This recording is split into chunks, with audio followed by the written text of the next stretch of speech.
All right, let me show you up close how to do an M1. Now, there's an M1L and an M1R. So there's a make one left and make one right. I cannot for the life of me remember which is which. So you might have to look this part up. But I'll show you both ways. I'll show you what an M1R and an M1L is. And then you can look up to see which one's which.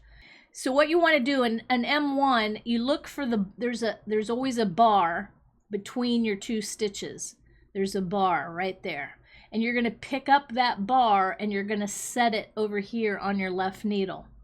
And the only difference is between the left and the right is whether you put your needle in this way or whether you put your needle in that way.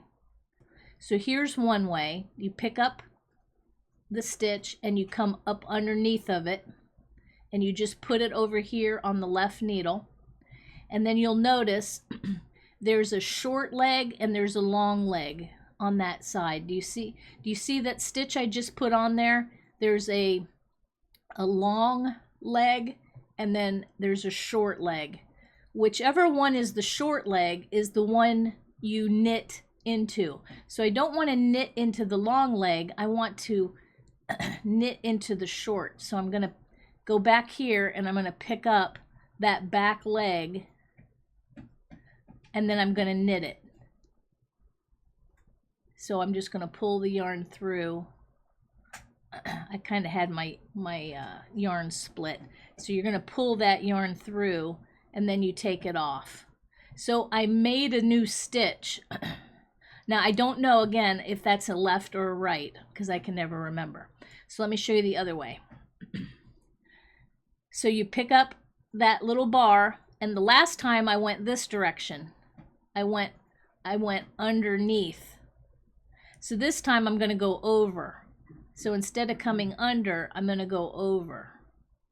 And then I set it on that needle. And then again, you can see there's a long leg and there's a short leg.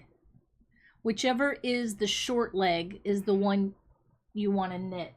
And sometimes it can be a little hard to pick up that short leg, so I will use my index finger and I kind of pull the yarn around a little bit so that it puts some slack in there, and then I can wiggle my tip in there, and then you knit that like a normal stitch. So again, you made it an extra stitch where there wasn't one. And it'll either be slanting left or right.